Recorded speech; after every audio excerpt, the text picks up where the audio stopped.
Bonjour, je vais parler de la toute nouvelle série donc de CW, Black Lightning, qui commence extrêmement bien.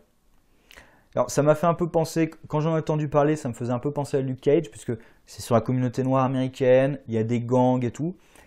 Sauf qu'ils ont une couche supplémentaire que n'avait pas vraiment Luke Cage, c'est les tensions raciales aux États-Unis. Vraiment, il travaille là-dessus avec une des scènes vraiment mémorables de cet épisode, qui est la scène de contrôle banal des flics sur des noirs. Parce que c'est vraiment ça, ils contrôlent des noirs. Ils ne contrôlent pas des individus. Parce que forcément, le suspect est noir. Ah bah tiens, il y a une voiture avec des noirs. Alors comme il dit, vous m'avez Attends, je ressemblais au suspect. J'ai mes deux filles dans la voiture. Je suis en costume cravate. Et il a une quarantaine d'années. Je ressemblais au suspect. Et voilà, c'est vraiment la scène. Pour le flic, c'est normal, c'est banal, c'est routinier. Ils sont à deux doigts de sortir leur flingue à un moment. C'est banal, c'est normal. C'est des noirs. Et cette scène marche très bien et assez forte. Et c'est rafraîchissant d'une série de super-héros déjà d'avoir une critique sociale qui a l'air de s'étendre encore plus, parce qu'il y a aussi tout un questionnement qui existe chez les mutants, dans The Gifted, avec la société anti-mutante et tout. Là, sauf qu'on passe pas par le biais des mutants, c'est directement les noirs. C'est vraiment la situation réelle, plus c'est la situation réelle aux États-Unis. Pas qu'aux États-Unis, certes, mais c'est vraiment un phénomène très intense aux États-Unis, avec une histoire particulière, la ségrégation. Et les événements qui se sont passés ces dernières années, hein, je ne vais pas en reparler. Donc c'est vraiment un problème américain, particulier aux États-Unis plutôt. Et la série en traite plutôt bien, en plus avec le père. Alors le père et la famille marchent très bien ensemble. Et ça aussi c'est rafraîchissant d'avoir un héros qui a du passé, qui a vécu. On arrive dans un monde déjà qui a vécu. Quand on arrive dedans, le monde a déjà vécu, on le ressent. Et on a un homme, père de famille, qui est installé, qui a des responsabilités, qui a des filles majeures. C'est pas des enfants, c'est des enfants. Elles sont majeures. Je veux dire, c'est pas des enfants en bas âge, c'est pas un jeune père. C'est vraiment quelqu'un d'installé, qui a un passé, qui est plutôt âgé. Et super-héros comme ça, voilà, surtout dans les séries, c'est pas si courant que ça. Dans les comics encore, on peut en trouver quelques-uns, mais dans des séries comme ça à la télé, c'est rare. Hein. Et c'est très rafraîchissant, du coup, il y a vraiment quelque chose d'assez neuf dans cette série. Je ne savais pas du tout à quoi m'attendre, et vraiment, j'étais très agréablement surpris. Et avec ces filles, alors la première, on peut passer un peu rapidement, vu que voilà, elle a 18 ans, un côté un peu rebelle. Voilà. La deuxième est quand même beaucoup plus intéressante, parce qu'ils font un développement un peu en miroir entre le père et elle, justement. Parce que le père, alors on découvre suffisamment de son passé. Déjà, on passe sur l'origin story, pour l'instant, ça fait du bien. Ça aussi, ça fait du bien. Et on apprend suffisamment d'éléments sur son passé pour remettre le puzzle en place, sans qu'on ait besoin de nous en dire plus dans ce premier épisode. Je pense qu'ils en gardent pour la suite, surtout quand il y aura la confrontation justement Tobias Black Lightning. Alors on apprend qu'il a voulu devenir ce super-héros par vengeance personnelle. Après c'est devenu un petit peu autre chose.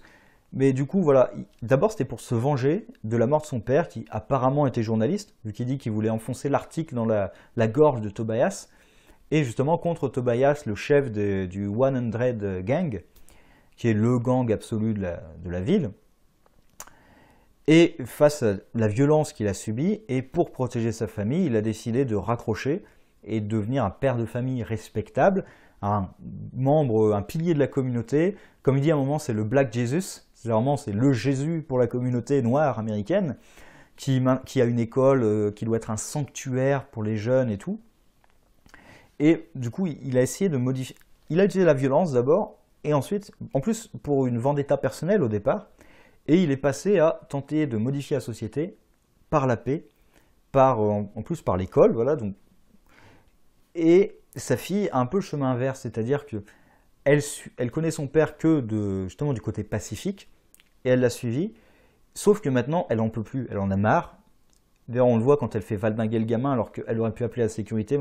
Voilà, elle en a marre, elle veut plus supporter ça, elle veut plus supporter la police non plus, voilà, toutes ces vexations, elle en peut plus, et elle pense qu'il va falloir avoir recours à la violence. D'ailleurs, elle lui dit un truc très juste, c'est « tu as créé ton havre de paix, ton sanctuaire, mais la violence s'est propagée autour. Tu pensais que ton sanctuaire allait rester sacré, que la violence n'allait pas se propager à l'intérieur non plus. » Et donc lui aussi remet en question, mais d'ailleurs il a recours à Black Lightning, non pas pour protéger la communauté ou combattre les gangs, pour protéger sa fille.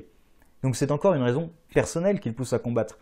Il y a sa conscience sous la forme du Alfred, hein, c'est le Alfred de Bruce, qui essaie de le convaincre qu'ils ont besoin de lui, mais lui en fait s'il reprend le costume, c'est surtout pour sa fille, pour ses filles.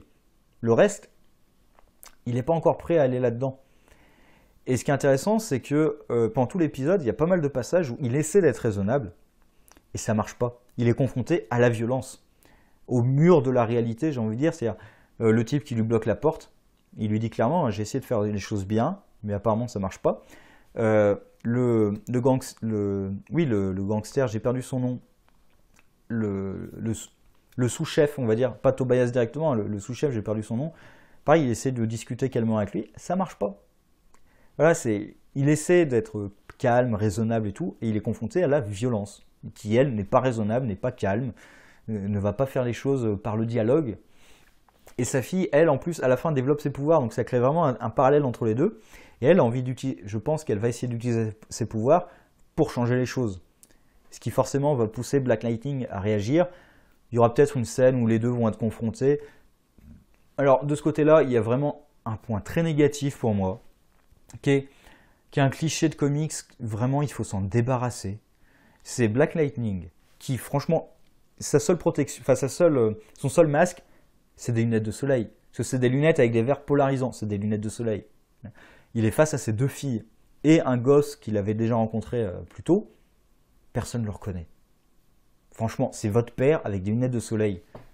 Alors certes, les deux gamines sont paniquées, il fait noir et tout.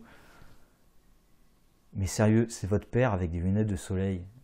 Faut le reconnaître à un moment. Quoi. Si nous refont une scène où vraiment ils se croisent à nouveau, voire en plein jour, mais même dans la nuit, dans une situation qui n'est pas stressante, et qu'elles ne le reconnaissent pas, là ça sera chiant. Là je peux accepter une situation stressante, c'est la nuit, machin et tout. Mais bon, faut pas pousser. Voilà, faut pas pousser. Et un autre truc aussi qui est à noter, c'est que c'est pas le genre de super-héros qui refuse de tuer, puisque clairement il est devenu ce super-héros pour tuer Tobias, il le dit clairement même, c'était de la vengeance, et ça ne le gêne pas par exemple d'utiliser quelqu'un comme bouclier humain. Alors apparemment il tue pas de sang-froid, vu qu'il aurait pu tuer le gosse, il le fait pas, mais voilà, ça ne le gêne pas qu'il y ait des victimes collatérales parmi les méchants.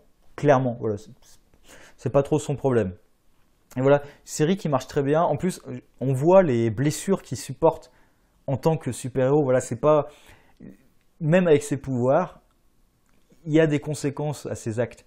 Donc ça fait un monde quand même assez concret, parce qu'en plus, il y a des problèmes sociaux qui existent dans la réalité. Les tensions raciales entre les communautés aux États-Unis.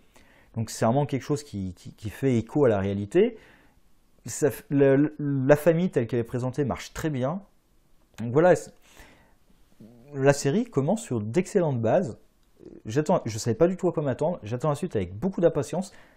Forcément, j'ai peur qu'il gâche, mais on verra. Je vais pas faire un procès avant de voir la série, mais avec un bon épisode comme ça de départ, j'ai forcément peur que ça descende. Mais j'espère que ça va monter. Sur ce, au revoir.